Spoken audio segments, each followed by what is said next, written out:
What I'm about to tell you will shock you. It was supposed to be the biggest software launch in TechFlow Industries' history, a project worth $50 million that would revolutionize how hospitals manage patient data across the entire United States. But in just 72 hours, everything would collapse in the most spectacular corporate disaster anyone had ever witnessed. 90% of people who watch aren't subscribed. If you want more content like this, subscribe to the channel now. Meet David Rodriguez, a 52-year-old senior software architect who had spent the last 8 years of his life building this medical management system from the ground up. His weathered hands moved across the keyboard with the precision of a master craftsman, each line of code a testament to decades of experience in the industry. David wasn't just any programmer. He was the kind of veteran who could spot a critical bug from a mile away, the guy who had seen every possible disaster scenario and knew exactly how to prevent them. Sitting next to him was Margaret Chen, the 47-year-old project manager whose organizational skills were legendary throughout the company. She had managed over 200 successful software deployments, and her meticulous attention to detail had saved countless projects from catastrophic failure. Margaret's desk was a fortress of perfectly organized documentation, backup plans, and contingency protocols that she had developed over 15 years in the business. Then there was Robert Thompson, the 55-year-old database specialist whose deep understanding of complex data structures had made him indispensable. Robert could optimize queries that would take others weeks to figure out, and his backup and recovery systems were so robust that the company had never lost a single byte of critical data under his watch. These three veterans weren't just employees, they were the backbone of TechFlow Industries. The project they were working on was called MedSync Pro, a comprehensive hospital management system that would handle everything from patient records to medication tracking, surgical scheduling to insurance processing. It was the kind of system that required not just technical expertise, but an understanding of how human lives depended on every single function working perfectly. One wrong calculation in a dosage module could literally mean the difference between life and death for a patient. For 8 years, this team had been building MedSync Pro with the patience and precision of master craftsmen. They had tested every possible scenario, created redundant backup systems, and documented every single process with military-level detail. The system had been through 47 different testing phases, each one revealing minor issues that were immediately fixed and documented. But then came the announcement that would change everything. On a cold Monday morning in February, CEO Jonathan Matthews called an emergency meeting. The usually confident executive looked nervous as he faced the development team. "We've got some challenging news," he began, his voice carrying an unusual tremor. "The board has decided to implement some significant cost-cutting measures across all departments." David felt his stomach drop as he listened to the corporate speak that he had learned to decode over the years. Cost-cutting in tech companies usually meant one thing: layoffs. And veteran employees like him, Margaret and Robert, were expensive. Their combined salaries, benefits, and stock options represented a significant portion of the development budget. "We're going to be restructuring the development team," Matthews continued, avoiding direct eye contact with the veterans. "We'll be transitioning to a more cost-effective staffing model. We believe this will position us better for the future while maintaining the same level of quality and innovation." Margaret's pen snapped in her hand as she gripped it too tightly. She had heard this speech before, at 3 different companies, and she knew exactly what it meant. They were being replaced by cheaper, younger developers who would work for half the salary and twice the hours, believing that youth and enthusiasm could substitute for experience and wisdom. But what they saw in that meeting room, nobody could have predicted. The company had already hired their replacements, a team of 6 recent college graduates, all under 25, all eager to prove themselves in the corporate world. They had impressive GPAs, cutting-edge theoretical knowledge, and an unshakable confidence in their abilities. What they didn't have was the scar tissue that comes from watching systems fail in real-world conditions. The transition period was supposed to last 6 weeks. 6 weeks for David, Margaret, and Robert to transfer 8 years of institutional knowledge to a group of developers who had never seen a production system handle real patient data. 6 weeks to explain the intricacies of healthcare regulations, the importance of data redundancy, and the critical nature of every single backup protocol. But the young team was impatient. They looked at the veterans' code and saw what they perceived as outdated practices and over-engineered solutions. "We can optimize this," they kept saying. "We can make this more efficient." They couldn't understand why the veterans had built so many safeguards, so many redundant systems, so many seemingly unnecessary backup protocols. And then came the moment that would haunt everyone involved for years to come. The handover meetings were a study in generational clash. David would spend hours explaining why certain code modules were structured the way they were, only to see the young developers exchanging glances that clearly said, "This old guy doesn't know what he's talking about." 23-year-old Alex Morrison, the self-appointed leader of the new team, had graduated summa cum laude from MIT with a computer science degree and believed that his fresh knowledge trumped David's decades of real-world experience. "Why do we have 17 different backup protocols for the patient data module?" Alex asked during one particularly tense meeting, his voice carrying the confidence of someone who had never seen a system crash at 3 a.m. with lives hanging in the balance. "This seems like massive over-engineering. We could streamline this to maybe 3 or 4 backup points and save significant processing power." David's jaw tightened as he tried to explain. Each backup protocol handles a different failure scenario. Protocol 7, for instance, kicks in when there's a network partition during a surgical procedure update. Protocol 12 handles corrupted data packets during emergency room admissions. You can't just... But the statistical probability of those specific failures is incredibly low, interrupted Sarah Kim, a 24-year-old developer who had written her thesis on system optimization. "We're talking about maybe a 0.003% chance of occurrence. From an efficiency standpoint, we're wasting 60% of our processing power on events that will probably never happen." Margaret watched this exchange with growing dread. She had seen this exact scenario play out at her previous company, where young developers had convinced management to remove unnecessary safety protocols from a YAO financial trading system. The result had been a catastrophic failure that cost the company $200 million in a single day. "That 0.003% chance," Margaret said slowly, her voice carrying the weight of experience, "represents real human beings. Real patients whose medication dosages could be miscalculated if that backup system isn't there. Real families who could lose loved ones if the system fails during a critical moment." But the young team was already moving on to the next inefficiency they had identified. They had found what they considered to be redundant code in the medication dosage calculator, a module that David had spent 2 years perfecting after consulting with pharmacologists, doctors, and safety experts. The module had multiple cross-verification systems, drug interaction checkers, and dosage calculation protocols that seemed overly complex to the new developers. Robert tried one more time to explain the critical nature of the database architecture. "The reason we have these nested transaction logs," he said, pointing to a complex diagram on the whiteboard, "is because hospital data can't just disappear. If a patient's allergy information gets corrupted or lost, and a doctor prescribes a medication that could kill them, we're not just talking about a software bug. We're talking about a lawsuit and a human life." 25-year-old Marcus Webb, who had been hired straight out of Stanford's computer science program, shook his head dismissively. "We've studied these legacy approaches in school. Modern databases have built-in reliability features that make all these manual backup systems obsolete. We're essentially maintaining a system designed for technology from the 1990s. The veterans could see the writing on the wall. Management was clearly enamored with the new team's confidence and their promises of increased efficiency. The young developers spoke the language that executives loved: faster deployment, reduced costs, streamlined operations, cutting-edge technology.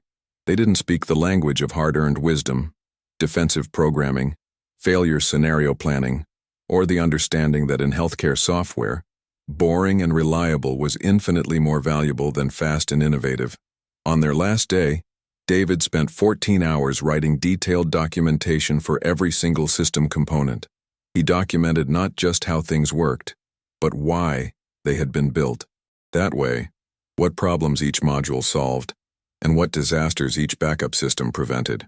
His final document was 847 pages long and contained the distilled wisdom of 8 years of development and 30 years of programming experience. Margaret created a comprehensive project management handbook that detailed every possible failure scenario she had encountered or anticipated. She included contact information for critical vendors, escalation procedures for different types of emergencies, and step-by-step protocols for handling everything from minor bugs to major system failures. Her handbook was 423 pages of institutional knowledge that couldn't be taught in any computer science program.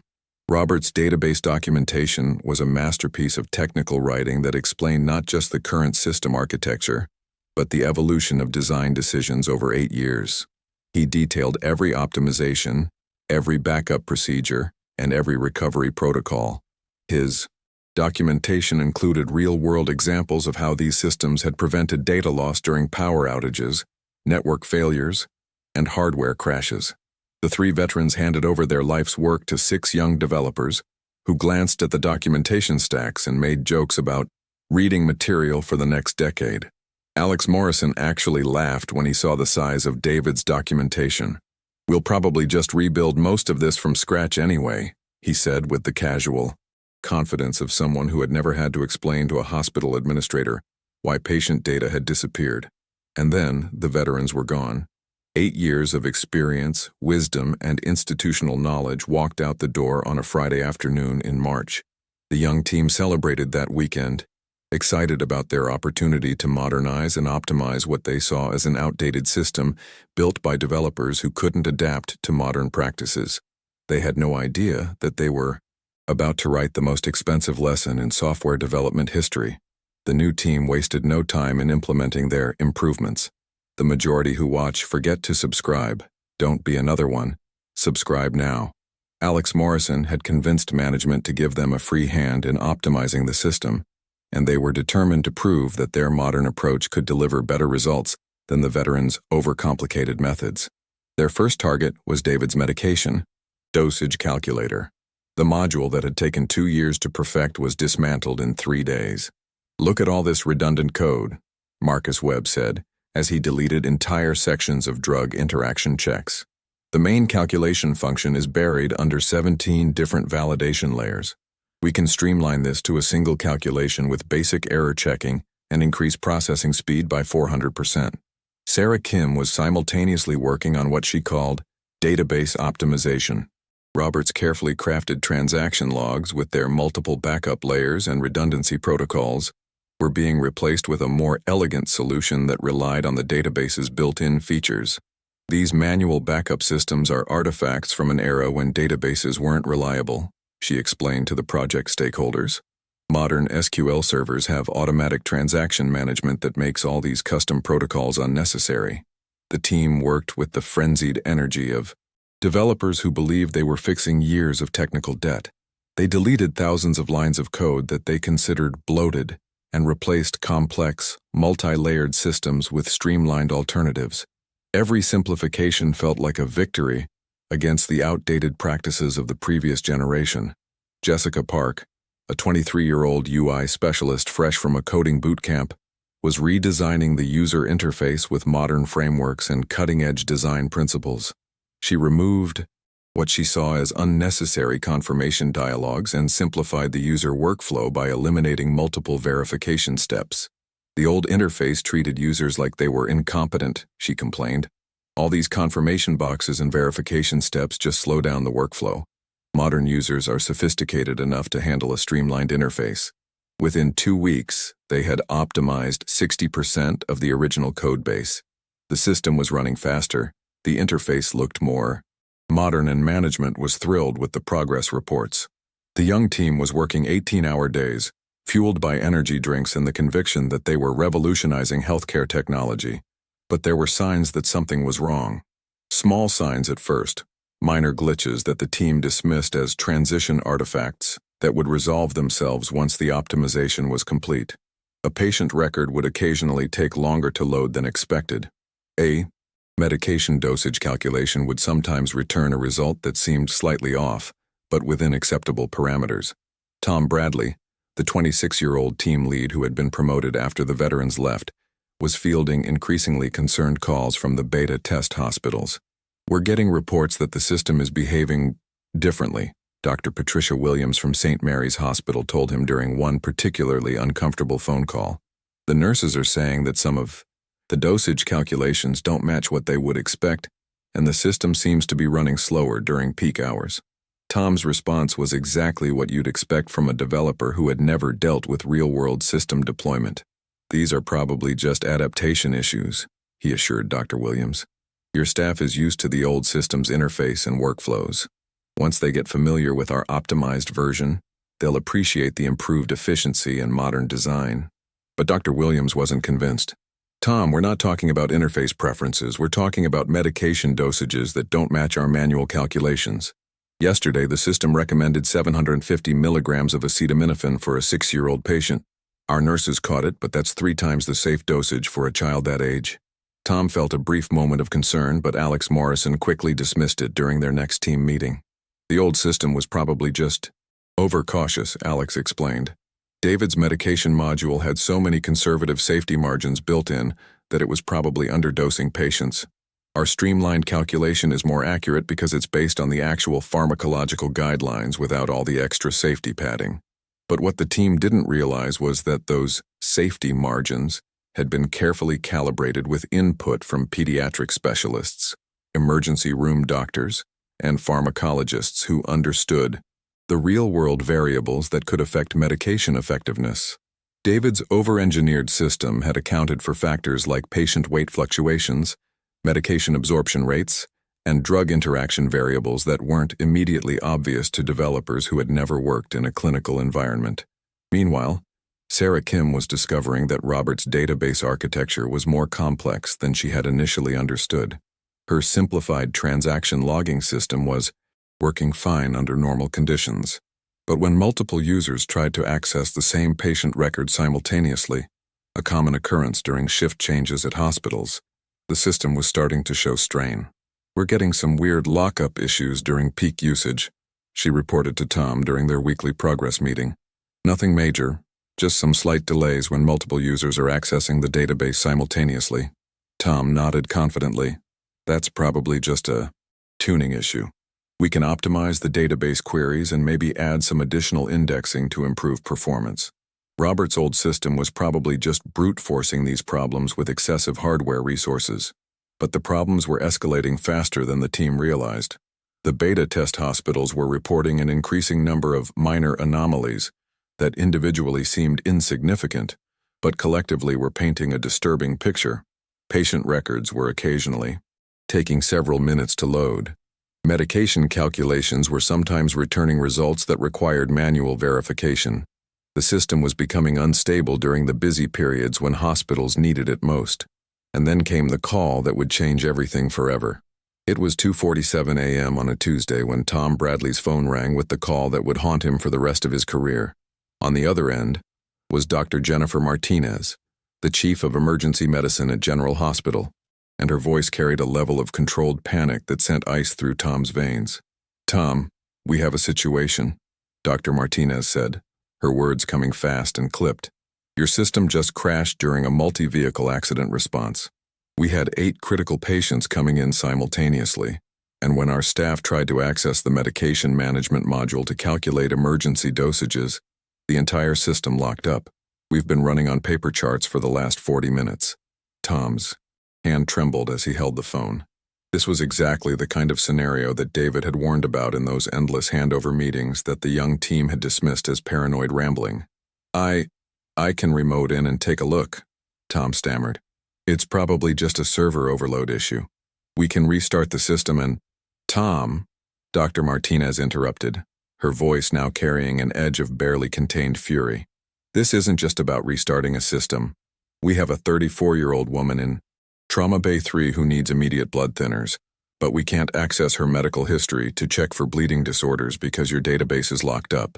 We have a 6-year-old boy who needs pain medication, but we can't calculate the proper dosage because your medication module is throwing error messages we've never seen before." The reality of the situation hit Tom like a physical blow. These weren't just software bugs or user interface issues. These were life and death. Problems affecting real human beings who were suffering in hospital beds while his optimized system failed them in their moment of greatest need. Tom frantically called Alex Morrison, who answered with the groggy confusion of someone who had been coding until 4 a.m. and had just fallen asleep. "What's wrong?" Alex mumbled, his voice thick with exhaustion. "General Hospital system crashed during a mass casualty event," Tom explained, his voice rising with panic. "Multiple patients. Medication calculations failing, database locked up. We need to fix this now." Within 20 minutes, the entire team was online, frantically trying to diagnose what had gone wrong. But as they dug deeper into the system logs, a horrifying picture began to emerge. The streamlined database architecture that Sarah had implemented couldn't handle the concurrent access patterns that occurred during emergency situations. The simplified medication calculator that Marcus had created was failing when it encountered edge cases that David's original system had been specifically designed to handle. "Why is the medication module throwing a division by zero error for pediatric patients?" Marcus asked, his confident demeanor now replaced by growing dread as he stared at error logs that made no sense to him. Sarah was simultaneously discovering that her database optimization had removed critical transaction isolation controls. "The system is trying to write to the same data. Records from multiple terminals simultaneously," she reported, her voice getting smaller with each revelation. "When nurses at different stations try to update the same patient's information at the same time, the database doesn't know how to resolve the conflicts." Jessica Park was finding that her user-friendly interface improvements had removed confirmation dialogues that served critical safety functions. The old system had this annoying pop-up that asked users to confirm medication. "Dosages above certain thresholds," she said, her hands shaking as she read through the error reports. "I removed it because it seemed like unnecessary friction, but I think it was actually preventing overdose errors." As the team worked desperately to restore functionality, more hospitals began reporting similar problems. The system that had been stable for 8 years under the veterans' care was collapsing under real-world pressure like a house of cards. Every optimization the young team had implemented was revealing itself to be a critical vulnerability that David, Margaret, and Robert had anticipated and protected against. "We need to roll back to the previous version," Tom finally admitted, his voice barely above a whisper. "We need to restore the original code and systems." But that's when they discovered the true scope of their catastrophe. In their enthusiasm to modernize the system, they had been overwriting the original code rather than maintaining parallel versions. Alex Morrison's clean slate approach had systematically deleted the backup systems, redundancy protocols, and safety mechanisms that the veterans had spent 8 years building. "Where are Robert's database backup protocols?" Sarah asked, frantically searching through file directories that should have contained years of carefully crafted recovery procedures. I deleted them," Alex admitted, his face going pale as the implications sank in. "They were taking up server space, and I thought our new automated backup system would handle everything. I didn't think we'd ever need the old manual protocols." The young team stared at each other in horror as they realized what they had done. They hadn't just broken the current system. They had destroyed the institutional knowledge and backup procedures that could have helped them fix it. David's 847 pages of documentation were still there, but without the accompanying code and systems, it was like having a manual for a car whose engine had been thrown away. But the worst was yet to come. By 6 a.m., the situation had escalated beyond anything the young development team could have imagined. Only 20% of viewers are subscribed. If you enjoyed this, don't forget to subscribe. Hospital administrators from across the beta test network were flooding TechFlow Industries with emergency calls, each one reporting system failures that were directly impacting patient care. Dr. Patricia Williams, from St. Mary's Hospital, was the first to escalate to CEO Jonathan Matthews directly. "Mr. Matthews," she said, her voice carrying the authority of someone who had spent 25 years in emergency medicine, "I need you to understand the gravity of what's happening. Your system failure last night forced us to delay emergency surgery for a cardiac patient because we couldn't access his blood work results. We had to manually calculate medication dosages for a diabetic child because your dosage calculator was giving us numbers that would have put her into a coma." Matthews felt his blood pressure spike as he listened to a litany of failures that he was just learning about. The young development team had been reporting nothing but positive progress for weeks. Their daily status updates had been filled with efficiency improvements, processing speed increases, and user interface enhancements. Nobody had mentioned system crashes or medication calculation errors. The emergency board meeting that morning was a masterclass in corporate catastrophe management. Matthews faced 12 board members who were rapidly calculating the legal and financial implications of a healthcare software system that was actively endangering patients. The liability exposure was staggering. Every incorrect medication dosage, every delayed treatment, every system failure that impacted patient care was a potential lawsuit worth millions of dollars. "How did this happen?" demanded Board Chair Patricia Thompson, her voice cutting through the conference room like a surgical instrument. "We were told that the new development team was implementing improvements and optimizations. Nobody mentioned that they were removing critical safety systems." Matthews had no good answer. He had been so focused on the cost savings of replacing expensive veteran developers with cheaper young talent that he had never questioned whether the new team actually understood the complexity of what they were taking over. The monthly progress reports had looked fantastic on paper: increased processing speeds, modernized interfaces, streamlined code architecture, but nobody had asked whether these improvements were compatible with the life and death requirements of healthcare software. Meanwhile, the young development team was discovering the true scope of their destruction. Tom Bradley had called David Rodriguez at 7 a.m., swallowing his pride and begging for help from the man they had dismissed as an outdated relic of previous generation programming. "David, I know this is awkward, but we need your help," Tom said, his voice cracking with stress and exhaustion. "The system is failing in ways we don't understand, and we can't figure out how to restore the original functionality." David's response was professional but cold. "What specific problems are you encountering?" "Everything," Tom admitted. "The medication calculator is giving incorrect dosages for pediatric patients. The database locks up when multiple users access the same records. The backup systems we built aren't working during system failures. We may have deleted some of the original code when we were implementing our optimizations." There was a long silence on the other end of the phone. When David finally spoke, his voice carried the weight of someone who had spent decades watching preventable disasters unfold. "Tom, the medication calculator you deleted had specific algorithms for calculating pediatric dosages based on body surface area, not just weight. Those algorithms were developed in consultation with pediatric pharmacologists because children's metabolisms are completely different from adults. The database architecture Robert built was designed to handle concurrent access patterns that occur during shift changes and emergency situations. The backup systems Margaret documented weren't just file copies. They were entire disaster recovery protocols that accounted for different types of system failures. Tom felt his stomach drop as David continued. "When you optimized those systems, you removed 8 years of institutional knowledge about how hospitals actually operate. You replaced battle-tested code that had been refined through real-world experience with theoretical solutions that had never been exposed to the chaos of actual healthcare environments. Can you help us fix it?" Tom asked. "Desperately." David's answer was devastating in its simplicity. "Tom, you didn't just break the code. You broke the entire ecosystem of knowledge, documentation, and backup procedures that made the system work. Margaret's project management protocols weren't just paperwork. They were the result of managing hundreds of software deployments and learning from every possible failure mode.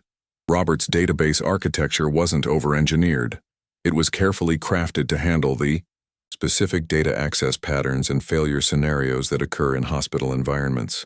The young team was learning a brutal lesson about the difference between theoretical knowledge and practical experience. They could write efficient code and design elegant interfaces, but they had never sat in a hospital at 3 a.m., watching nurses struggle with a crashed system while patients waited for critical medication. They had never received a phone call from a doctor who couldn't access a patient's allergy information during an emergency procedure. They had never had to explain to a hospital administrator why patient data had been corrupted or lost. But the nightmare was just beginning. As news of the system failures spread throughout the healthcare technology industry, TechFlow Industries' reputation was being destroyed in real time. Medical conferences were buzzing with stories about the company that had replaced experienced developers with recent graduates and caused system failures that endangered patients. The legal implications were staggering. Hospital contracts included penalty clauses for system downtime that exceeded certain thresholds. Patient care delays caused by software failures opened the company to malpractice liability. The medical device regulations that governed healthcare software required rigorous testing and documentation that the young team had dismissed as bureaucratic overhead. And then came the call that would end careers and destroy the company. The call came at 11:23 a.m. from St. Andrew's Children's Hospital, and it was the one that transformed a software failure into a potential criminal investigation. Dr. Sarah Chen, the hospital's chief of pediatrics, was calling to report what she carefully termed a significant patient safety incident involving the MedSync Pro system. We had a 7-year-old patient with severe pneumonia who needed antibiotic treatment, Dr. Chen explained, her voice maintaining the clinical detachment that medical professionals use when discussing potential life and death situations. Our attending physician entered the patient's weight and symptoms into your medication calculator, and the system recommended a dosage of ceftriaxone that was 280% higher than the safe pediatric range. Jonathan Matthews felt the room spin around him as Dr. Chen continued. Fortunately, our pharmacy has a secondary verification protocol, and our pharmacist caught the error before the medication was administered. But if that secondary check hadn't been in place, she didn't need to finish the sentence. Everyone in the room understood that they were potentially talking about a 7-year-old child who could have been killed by their software. The young development team was pulled into an emergency meeting that felt more like a corporate tribunal than a status update. Marcus Webb, who had been so confident about his streamlined medication calculator just days earlier, now sat pale and shaking as he tried to explain what had gone wrong. I think I may have removed some of the pediatric-specific calculation modules when I was optimizing the dosage algorithms, Marcus admitted, his voice barely audible. David's original code had separate calculation pathways for different age groups, but they seemed redundant because the basic pharmacological formulas should work for any patient weight. Should work? Matthews repeated, his voice rising with each word. Should work? Marcus, we're not talking about optimizing a video game or a social media app. We're talking about calculating medication dosages for children. There is no should work. There is only absolutely, definitely, provably works every single time. The scope of the disaster was expanding by the hour. Sarah Kim had discovered that her database optimizations had corrupted the audit trail functionality that hospitals needed for regulatory compliance. Patient record changes were no longer being properly logged, which meant hospitals couldn't track who had accessed or modified sensitive medical information. The FDA requires complete audit trails for all patient data access, explained Margaret Chen, no relation to Dr. Sarah Chen, the company's compliance officer who had been frantically researching the regulatory implications of the system failures. Hospitals need to be able to prove that patient privacy was maintained and that all medical record changes were properly authorized. If we can't provide those audit trails, every hospital using our system is potentially in violation of HIPAA regulations. Jessica Park was discovering that her user interface improvements had removed confirmation dialogues that were actually required by medical device regulations.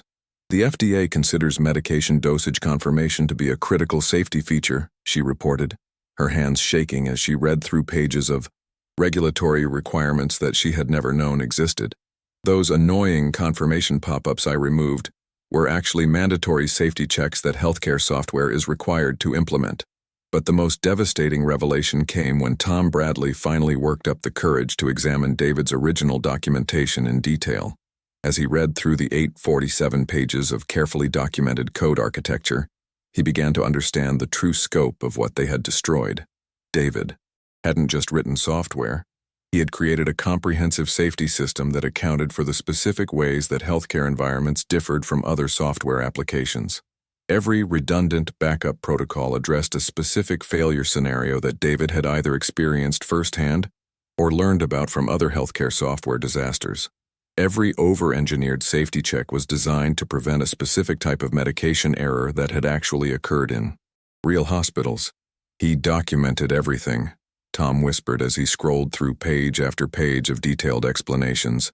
Every safety check, every backup protocol, every redundant verification step. He explained exactly why each component was necessary and what specific disaster it was designed to prevent. The medication calculator that Marcus had dismissed as overcomplicated included algorithms that accounted for premature infants, elderly patients with compromised kidney, Function: patients with drug allergies and dozens of other edge cases that could affect medication safety. David had consulted with pediatric specialists, geriatric pharmacologists, and emergency medicine doctors to ensure that every possible patient scenario was properly handled. Margaret's project management protocols that the young team had ignored weren't just bureaucratic paperwork. They were disaster response procedures that had been refined through years of experience managing healthcare software deployments. She had documented everything from server failure responses to database corruption recovery procedures to vendor escalation protocols. Robert's database architecture that Sarah had simplified was actually a masterpiece of defensive programming that anticipated every possible way that hospital data access patterns could stress the system.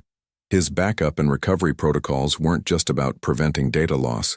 They were about ensuring that critical patient information remained accessible even during power outages, network failures, or hardware crashes.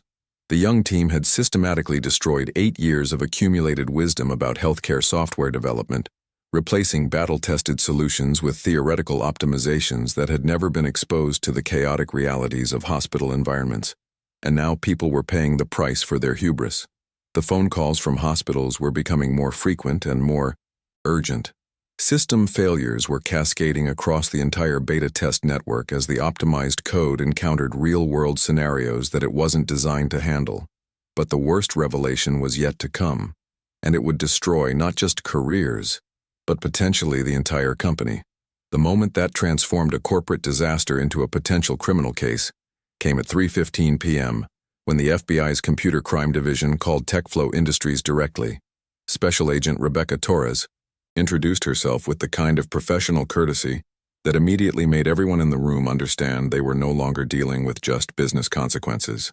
"Mr. Matthews," Agent Torres said, her voice carrying the authority of federal law enforcement, "we've received reports from multiple healthcare facilities regarding potential violations of federal healthcare information security regulations. We need to discuss the scope of data access issues that may have resulted from recent system modifications. For more content like this, subscribe and activate notifications." The young development team sat in stunned silence as they realized that their optimizations had potentially created federal crimes. Sarah Kim's database modifications hadn't just removed audit trails. They had created gaps in patient privacy protection that could constitute violations of federal healthcare privacy laws. "When you modified the database access protocols," Agent Torres explained during the emergency conference call that followed, "you essentially created a situation where patient medical records could be accessed without proper authorization tracking. Under HIPAA regulations, this constitutes a serious breach of protected health information security." But that was just the beginning. The FDA's Medical Device Division had opened their own investigation into what they were calling unauthorized modifications to approved medical software. Dr. Michael A. Harrison, the FDA's lead investigator for medical device compliance, explained the gravity of the situation in terms that made the room go silent. MedSync Pro was approved as a Class 2 medical device under specific safety and efficacy parameters, Dr. Harrison said during a video conference that felt more like a sentencing hearing. "When your development team removed safety protocols and modified medication calculation algorithms without going through proper regulatory approval processes, they essentially created an unapproved medical device that was being used to make life-and-death medical decisions. The legal implications were staggering. Every hospital using the modified system was potentially using non-compliant medical software. Every medication calculation performed by the altered algorithms was potentially a regulatory violation. Every patient record accessed through the compromised audit system was potentially a HIPAA breach." Matthews found himself in the surreal position of explaining to federal investigators how his company had accidentally turned approved medical software into a regulatory nightmare, because a team of recent graduates had thought they could improve on 8 years of carefully regulated development work. Meanwhile, the technical disasters were escalating beyond anything the young team could control. Tom Bradley was fielding calls from hospital IT directors who were reporting system behaviors that bordered on the bizarre. The optimized code was failing in ways that nobody had anticipated, creating cascading errors that were bringing down entire hospital networks. "Your system just crashed our entire electronic health record network," reported Dr. James Patterson, the CIO of Metropolitan General Hospital. When your medication module tried to calculate a dosage for a patient with multiple drug allergies, it created some kind of infinite loop that consumed all available server resources. We had to physically shut down our servers to stop the process, and we lost 3 hours of patient data entry. The young developers were discovering that healthcare software operated in an ecosystem of interconnected systems that they had never understood. David's original architecture had been designed to interface safely with hospital networks, electronic health records, pharmacy systems, and laboratory databases. The team's optimizations had broken these critical interfaces in ways that were causing failures throughout entire hospital technology infrastructures.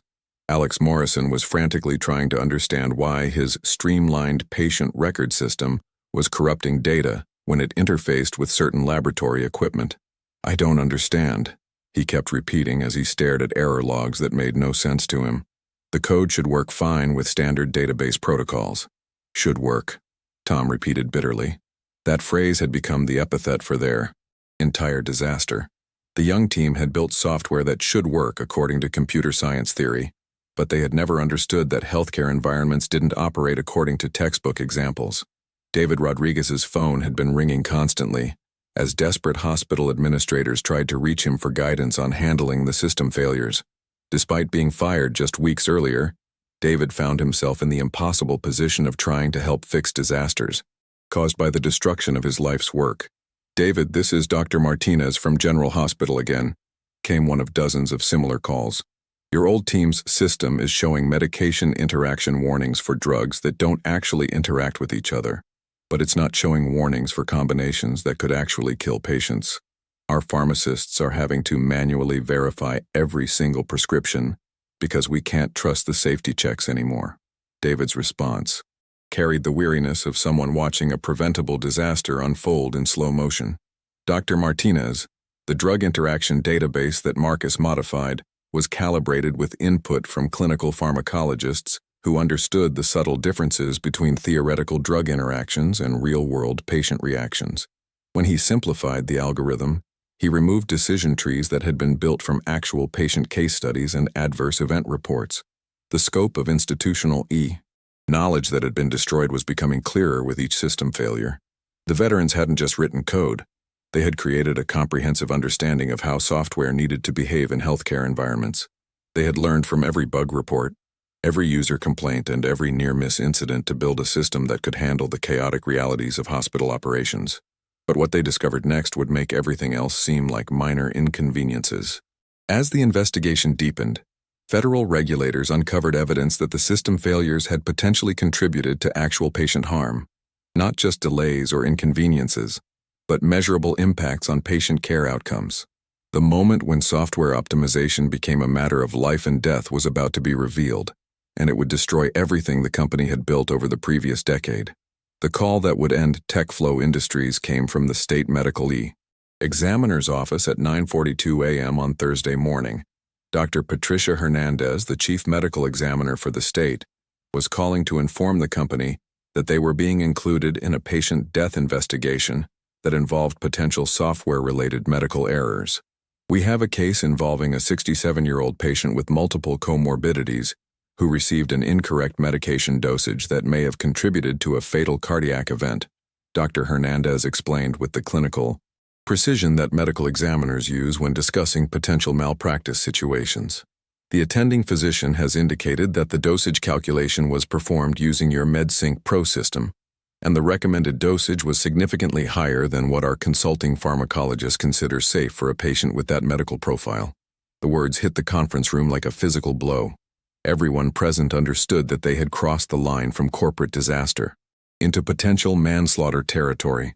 A patient was dead, and their software might have been a contributing factor. Marcus Webb, who had been so confident about his medication calculator optimizations, began hyperventilating as the implications sank in. His streamlined algorithm that removed unnecessary safety margins had potentially calculated a lethal dosage for a vulnerable patient. The safety checks that David had built into the system, the ones Marcus had dismissed as over-engineering, might have prevented this death. The patient had stage 4 kidney disease, which significantly affects how medications are metabolized, Dr. Hernandez continued. Your system recommended a standard adult dosage without adjusting for renal function.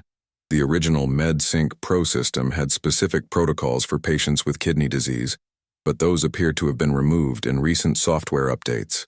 Tom Bradley felt his world collapse as he realized what had happened. Marcus had removed the kidney function adjustment algorithms because they seemed unnecessarily complex for what he considered a straightforward dosage calculation. The young developer had never understood that patients with kidney disease couldn't process medications at normal rates, and that standard dosages could become toxic in their systems. The legal team that Matthews hastily assembled painted a picture of liability that was almost incomprehensible in its scope. Every hospital using the modified system was potentially exposed to malpractice claims. Every incorrect dosage calculation could result in patient harm lawsuits. Every system failure that delayed patient care was a potential negligence case. The wrongful death lawsuit alone could bankrupt the company, explained lead attorney Jennifer Walsh. But that's just the beginning. We're looking at potential criminal charges for negligent homicide, federal violations for unauthorized modification of approved medical devices, HIPAA violations for every compromised patient record, and FDA sanctions that could ban us from the medical software industry permanently. The young development team was discovering that their actions had consequences that extended far beyond their understanding of software development. They had treated healthcare software like any other programming project, not realizing that their code was literally controlling life and death medical decisions for thousands of patients every day. Sarah Kim was being questioned by FBI investigators about her database modifications and their impact on patient privacy.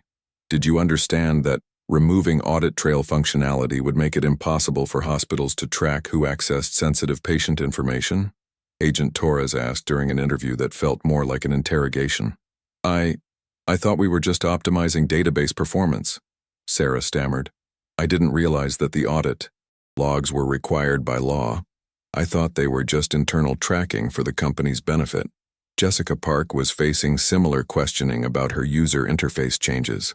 Were you aware that the confirmation dialogues you removed were required safety features under FDA medical device regulations? Asked Dr. Harrison during his investigation. No, I thought they were just annoying user experience obstacles, Jessica admitted. In web development, we try to minimize user friction and streamline workflows. I didn't know that medical software had different requirements. The pattern was becoming clear to the investigators. The young team had approached healthcare software development with the same mindset they would use for consumer applications, completely unaware of the regulatory framework, safety requirements, and life and death implications of medical technology. But the most damning revelation came when investigators examined the documentation and handover process that had occurred when the veterans were replaced. David's 847 pages of documentation included detailed warnings about exactly the types of modifications that the young team had implemented. Page 342 of Mr. Rodriguez's documentation specifically warns against removing kidney function adjustments from the medication calculator, Agent Torres noted during her presentation to the investigation team. Page 67 explains why pediatric dosage calculations require separate algorithms. Page 156 details why audit trail functionality is required for regulatory compliance. The young team had been given a comprehensive guide to avoiding exactly the disasters they had created, but they had dismissed the documentation as outdated paranoia from developers who didn't understand modern software practices. Margaret's project management handbook included step-by-step procedures for handling every type of system failure that had occurred during the disaster. Her escalation protocols would have prevented the communication breakdowns that had delayed emergency responses. Her testing procedures would have caught the medication calculation errors before they reached production systems. Robert's database documentation explained in detail why his over-engineered architecture was necessary for healthcare environments. His backup protocols would have prevented the data corruption issues that were now affecting patient records across the entire beta test network. The veterans had literally handed the young team a manual for avoiding disaster, and it had been ignored in favor of theoretical optimizations that had never been tested in real-world healthcare environments. And then came the revelation that would make national news and transform the TechFlow disaster into a cautionary tale taught in business schools and medical programs around the world. The story broke on CNN at 6 p.m. Eastern Time, with a headline that would define the tech flow disaster for years to come. Tech company fires experienced developers, replaces them with recent graduates, patient dies. If you're moved by this story, subscribe to the channel. The 24-hour news cycle seized on the narrative with the kind of intensity usually reserved for major political scandals or natural disasters. Within hours, the TechFlow case had become a symbol of everything wrong with Silicon Valley's youth-obsessed culture and its dangerous intersection with critical infrastructure. Healthcare policy experts, software engineering professors, and patient safety advocates were appearing on news programs to dissect how a cost-cutting decision had led to potential patient deaths. Dr. Robert Chen, a professor of medical informatics at Johns Hopkins, summed up the disaster during a primetime interview that would be quoted for years afterward. This case represents the perfect storm of corporate greed, ageist hiring practices, and fundamental misunderstanding of healthcare software requirements.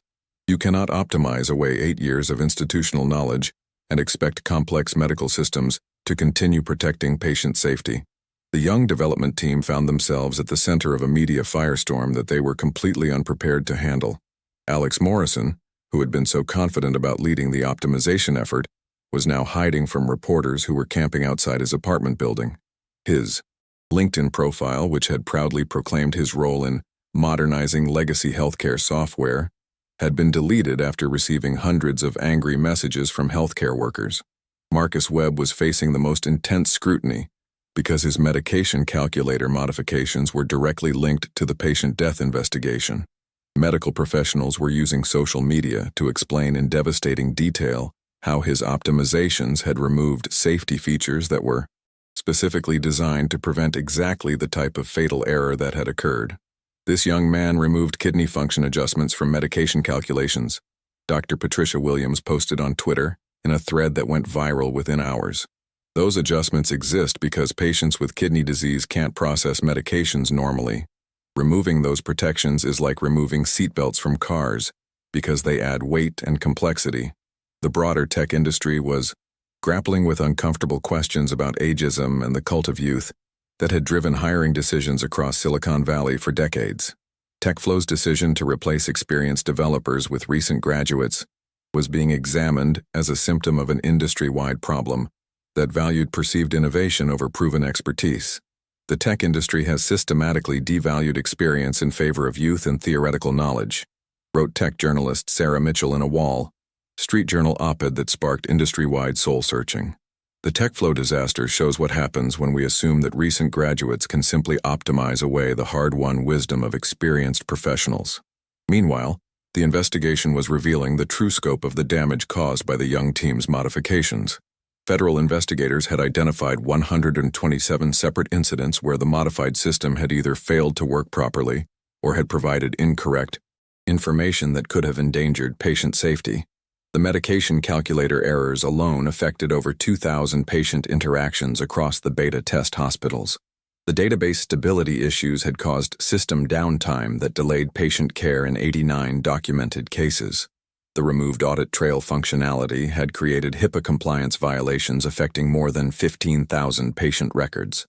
But perhaps most damaging to the company's reputation was the revelation that management had been completely unaware of the scope of changes being made to the system.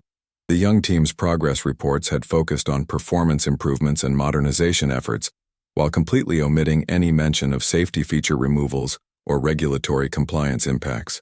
The board was told that the new team was implementing optimizations and improvements, testified CEO Jonathan Matthews during congressional hearings that were broadcast live on C-SPAN. We were never informed that they were removing safety protocols or modifying FDA-approved algorithms. If we had known the scope of what they were changing, we would never have allowed it to proceed. The congressional hearings became a master class in corporate accountability and regulatory oversight. Lawmakers from both parties used the TechFlow case to highlight broader issues with healthcare technology regulation and the need for stronger oversight of medical software development. Representative Maria Gonzalez, chair of the House Subcommittee on Health Technology, delivered a scathing assessment during the hearings. This disaster didn't happen because of technical complexity or unavoidable software bugs. It happened because a company decided that experienced healthcare software developers were too expensive and could be replaced with recent graduates who had never worked in life-and-death environments. The veterans, David Rodriguez, Margaret Chen, and Robert Thompson, were called to testify about their experience and the knowledge transfer process that had preceded their termination. Their testimony was devastating in its calm professionalism, as they methodically explained how their years of experience had been systematically dismissed and discarded. I spent 8 years learning how healthcare software needs to behave differently from other applications, David testified. Healthcare environments are chaotic, unpredictable, and unforgiving. You can't apply consumer software development practices to systems that control medication dosages for critically ill patients. The safety features that the new team removed weren't over-engineering. They were hard-won protections against scenarios that I had seen cause patient harm in real hospitals. But the most devastating testimony came from Dr. Jennifer Martinez, who had treated the patient whose death was potentially linked to the software failure. Her words would haunt everyone involved. In the TechFlow disaster for the rest of their careers, Dr. Jennifer Martinez took the witness stand on the final day of the congressional hearings with the composed dignity of someone who had spent 25 years in emergency medicine making life-and-death decisions. Her testimony would become the defining moment of the entire TechFlow investigation, transforming an abstract discussion of software development practices into a human story of preventable tragedy. Mr. Harrison was 67 years old. Dr. Martinez began, her voice carrying the careful precision that medical professionals use when discussing patient cases. He came to our emergency room with chest pain and shortness of breath. He was scared, but he was stable, and with proper treatment, he should have gone home to his wife and grandchildren. The committee room fell silent as Dr. Martinez continued. Mr. Harrison had a history of kidney disease, which was clearly documented in his medical record. When I entered his information into the MedSync Pro system to calculate his medication dosage, the system recommended what appeared to be a standard cardiac medication dose. The calculation looked reasonable on the surface. It was within normal parameters for an adult male of his weight. If you believe these stories need to be told, subscribe to the channel. Dr. Martinez paused, her professional composure momentarily cracking as she continued. What I didn't know was that the software had been modified to remove the kidney function adjustments that would have been automatically applied by the original system. The dosage that looked normal for a healthy adult was actually toxic for someone with Mr. Harrison's level of kidney impairment. The young development team, who were required to attend the hearings, sat in the back of the room as Dr. Martinez's testimony methodically destroyed any remaining illusions about the consequences of their actions. Marcus Webb was visibly shaking as he listened to the medical professional explain how his optimization had contributed to a preventable death. Within 2 hours of receiving the medication, Mr. Harrison went into cardiac arrhythmia. Dr. Martinez continued. His compromised kidneys couldn't process the medication at a normal rate, so it built up to toxic levels in his bloodstream. We did everything we could to save him, but the cardiac damage was too severe. The room remained silent as Dr. Martinez delivered the conclusion that would be quoted in medical journals and software engineering textbooks for decades to come. Mr. Harrison died because someone decided that experienced developers were too expensive and that computer science graduates could optimize away 8 years of healthcare-specific knowledge. His death was not caused by a medical emergency or an unavoidable complication. It was caused by corporate arrogance and the systematic devaluation of expertise. The final congressional report on the TechFlow disaster would become required reading in business schools and medical programs across the country. The 847-page document detailed how cost-cutting decisions, ageist hiring practices, and fundamental misunderstanding of regulated industries had combined to create a preventable tragedy. The financial consequences for TechFlow Industries were swift and catastrophic. The wrongful death lawsuit resulted in a $50 million settlement.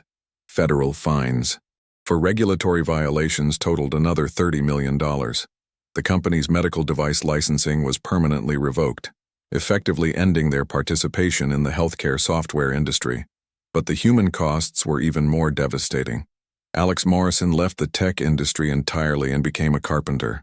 Unable to cope with the knowledge that his leadership had contributed to patient deaths, Marcus Webb enrolled in medical school, determined to understand the healthcare environments that his software had failed to protect. Sarah Kim moved back to South Korea and never worked on healthcare software again. Jessica Park started a nonprofit organization focused on teaching user experience designers about the life and death implications of healthcare software design. Tom Bradley became a vocal advocate for age diversity in tech hiring and spent years speaking at conferences about the importance of institutional knowledge in regulated industries. The site veterans found their careers transformed by the disaster. David Rodriguez was hired by the FDA as a senior medical software consultant, helping to develop new regulations for healthcare technology development. Margaret Chen became a professor of project management at Stanford, teaching courses on knowledge transfer and institutional memory. Robert Thompson joined a congressional task force focused on healthcare technology oversight. The broader tech industry was forced to confront uncomfortable truths about its hiring practices and cultural values. The phrase "techflow syndrome" entered the business lexicon as shorthand for the dangers of replacing experienced workers with cheaper alternatives in critical industries.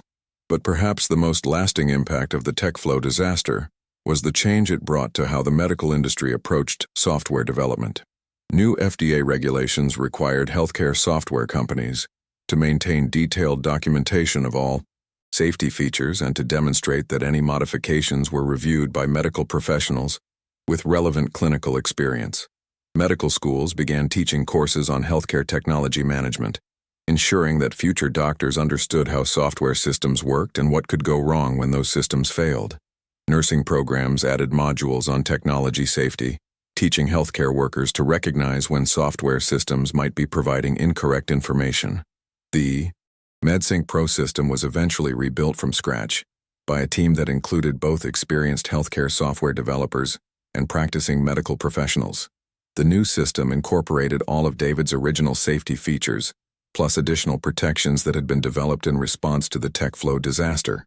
Mr. Harrison's family used part of their settlement to establish a foundation focused on healthcare technology safety. The Harrison Foundation now provides grants for research into medical software reliability and advocates for stronger regulation of healthcare technology development. The techflow disaster serves as a permanent reminder that in some industries, experience isn't just valuable, it's literally a matter of life and death. The young developers learned too late that optimizing away institutional knowledge doesn't create innovation, it creates catastrophe. And in healthcare, those catastrophes are measured not just in dollars lost or systems crashed, but in human lives that could have been saved if someone had simply understood that some knowledge can't be optimized away. The story of techflow industries became a cautionary tale taught in business schools, medical programs, and software engineering courses around the world. It stands as a permanent reminder that true expertise isn't about knowing the latest technologies or most efficient algorithms. It's about understanding the complex, chaotic, and unforgiving realities of the environments where that technology must operate. If you want more content like this, don't forget to subscribe. When the veterans left, they took with them 8 years of accumulated wisdom about how to build software that could protect human lives. When the novices burned the project, they learned that some knowledge can only be gained through experience, and some mistakes cost more than just money or time. They cost lives that can never be recovered.